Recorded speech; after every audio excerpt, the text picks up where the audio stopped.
Hey guys, and welcome to a replay featuring myself under the guise of Melon Lord up against Omega Drive. I'm of course going to be in charge of the legendary Tic-Tac-Toe and the Lizardmen up against the Warriors of Chaos. Should be a good fun showdown. Now this was on Zootron Smith's Twitch stream. He was hosting a tournament, but I got the vibe was pretty meme, so we've brought a few special units just to try and show off and stunt as much as possible. But in the Vanguard we have two units which are certainly no jokes. We have Chameleon Skinks. These guys incredibly sticky to deal with, coming in with their awesome missile resistance of 40% and poison darts. They can be a big pain to deal with.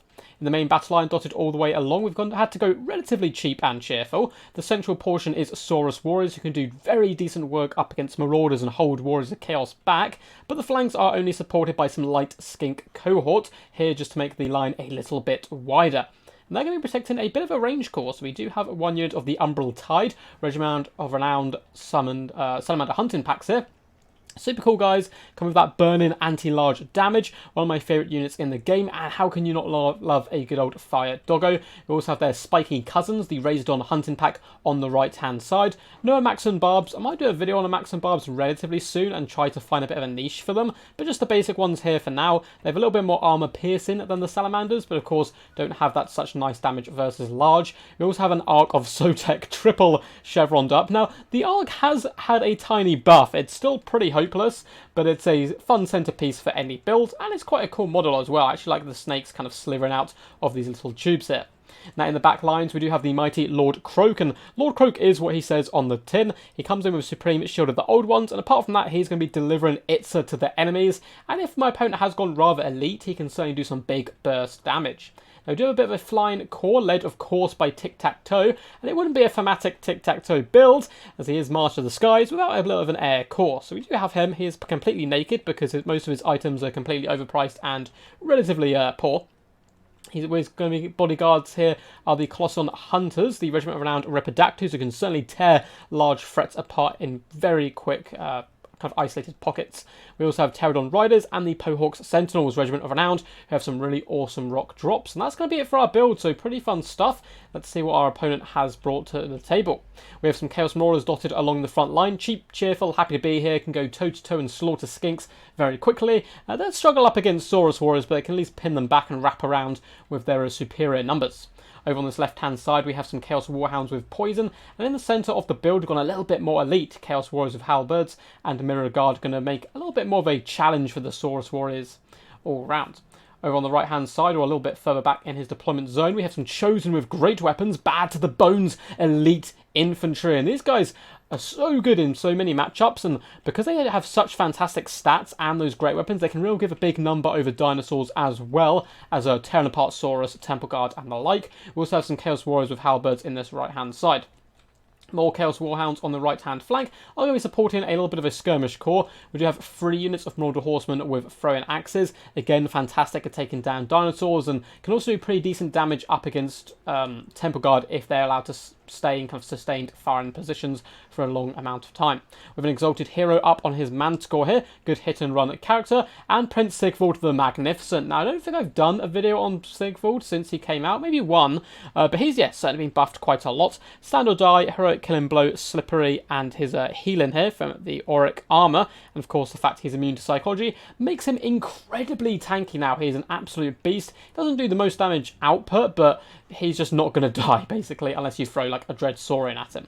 We do have a Chaos Sorcerer of Shadows as well with Enfeebling Foe and Pendulum, so no Plague of Rust, which is interesting to see. Let's get this battle underway. So early on, poor Chameleons are going to be forced us to shoot Chaos Marauders, not get too much value there at all, but we've seen these guys are a little overextended, so we are going to swoop down with our air core as soon as possible, as the Umbral Tide do reveal themselves in a torrent of flame and death, coming in doing some nice damage to the Chaos Marauders.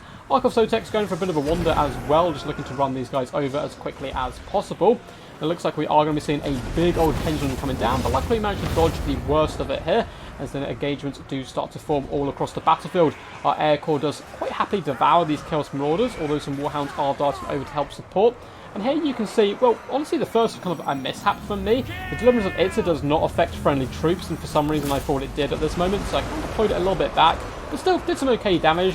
Half damage to the Mirror Guard and destroyed some Chaos Marauders, but if we had popped it right on the centre, that unit of Mirror Guard would probably be done for at this moment. Skink cohorts are trying to plug the gaps wherever they form, hunting down Chaos Marauders and allowing this firing squad to stay alive and active. Razordons as well doing some nice damage to the Exalted Hero, who's being picked apart here by the Colossodon Hunters, a fight he certainly does not want to take. My opponent's doing a good job though, wrapping around my formation with some Marauders on this left-hand flank, and the Warhounds. Looks like he's doing that on both sides, so really trying to get into this core in the back line. You can also see Prince Sigvald with Heroic Killing Blow. He's going to be doing nice damage to Lord Croak, although his Everlord Berserkdon has come into the action. Now here we have the Triple Horsemen, who are getting the Umbral Tide obliterating them, but in comes a massive shot from Lord Croak, and yeah, that's 3 shattered units pretty damn quickly. Look at the dead horses on the ground, that is insane. But the Umbral Tide did also do a lot of that damage, but big blast kind of from Croak is glorious stuff. Skink cohorts are now starting to surround the Chaos Warriors with halberds, attempting to drag them down. The Chosen here going to be a little bit terrifying for me to deal with. Colossodon Hunters are getting in there and trying to do a little bit of work, but they need to get up into the skies as quickly as possible.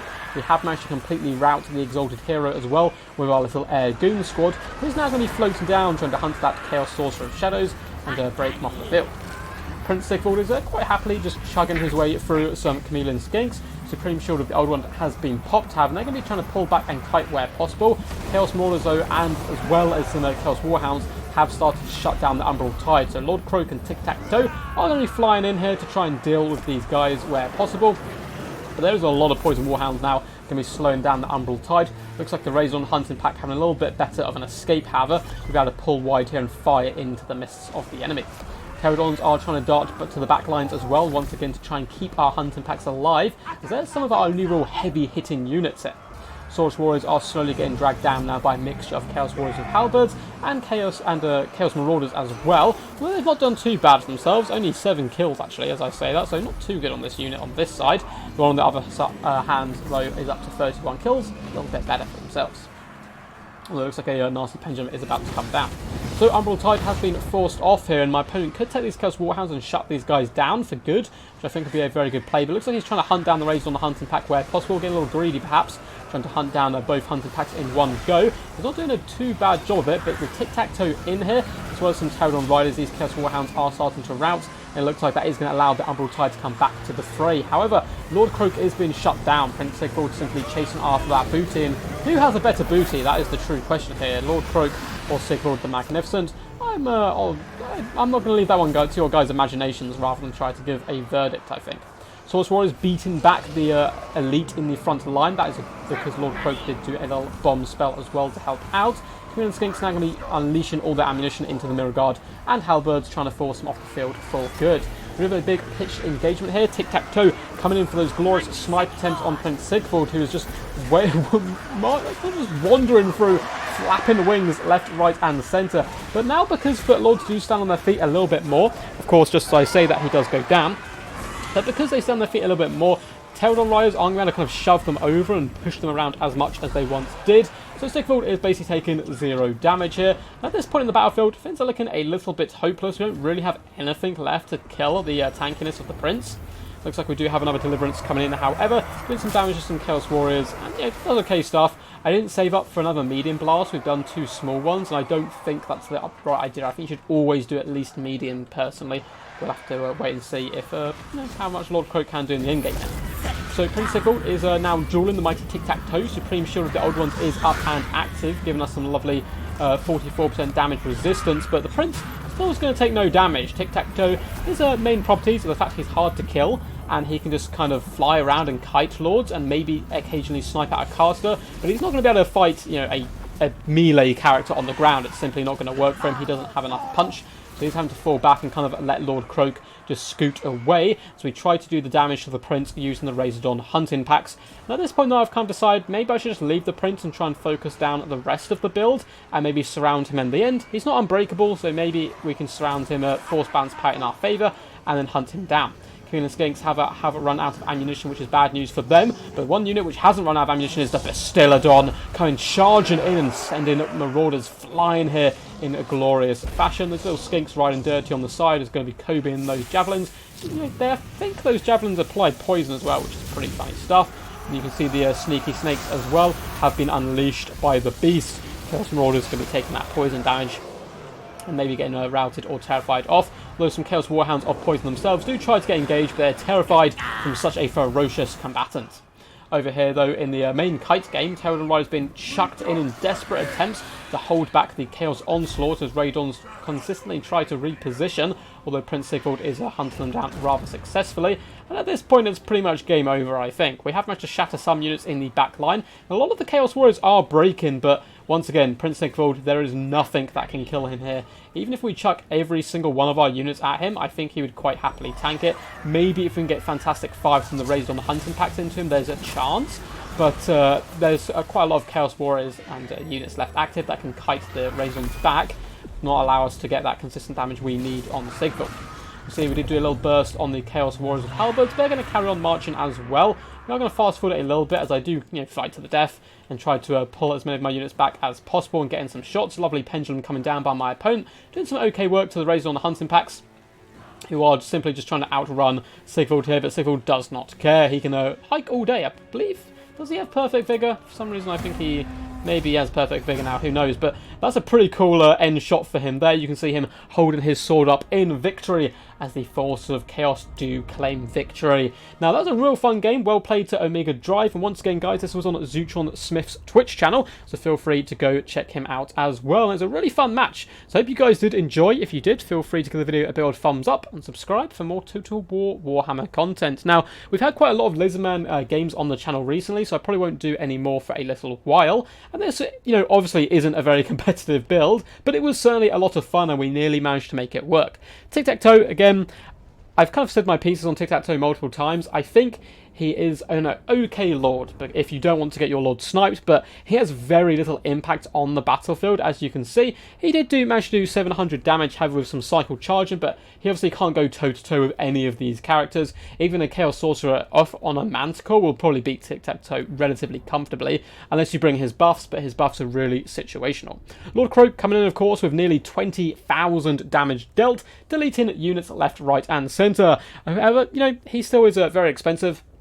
Damage value was over 2,000 gold though, so he certainly did have a good time of it. A little misplay early on stopped me from really deleting the Mirror Guard and allowed them to get those 76 kills and pick up some value, where normally they would have, been completely wiped out there. However, that shot on the Marauder Horseman was certainly glorious. It was helped by the Umbral Tide as well, who got some okay damage. But yeah, the build wasn't really well supported enough to help protect the hunting packs long enough for them to use up all their ammunition, but still decent damage across the board, 8,000 by the Umbral Tide, and the Razons certainly paid for themselves, coming in with 1,500 damage value, managing to get some pretty decent shots into Sigvald at different points and help support the air fight up against the Exalted Hero. And I quite liked the air build. It was pretty good fun stuff, as well as the Ark of Sotek, of course, being a legendary hero in my heart. Now, Prince Sigvald, how tanky is he? He is incredibly tanky. You can see he dealt 8,500 damage nearly and got 2,200 damage value, and he's basically at full health. Then again, there's nothing in this build which can really burst damage him down. You may have seen in a replay I did recently, he doesn't fare too well up against a Dread Saurian, but yeah, if you don't bring the right punch and you're not expecting Sigvald, he could be an absolute nightmare. If my hunting packs got shut down, he could basically tank my entire build, which is very scary stuff for sure. Apart from that, good hound play all round. Some of them got caught out a little bit early on, but nice kind of return to them, applying poison and helping in some of those big key engagements. Big fan as well of mixing in the Mirror Guard and the Chosen with great weapons, who did fantastic work here, over 2,000 damage value. I like mixing those elite troops in with the cheaper Chaos Marauders. A really fun build by Omega Drive, always a good time when I do face him. So anyway guys, until next time, hope you enjoyed. Peace, and stay awesome.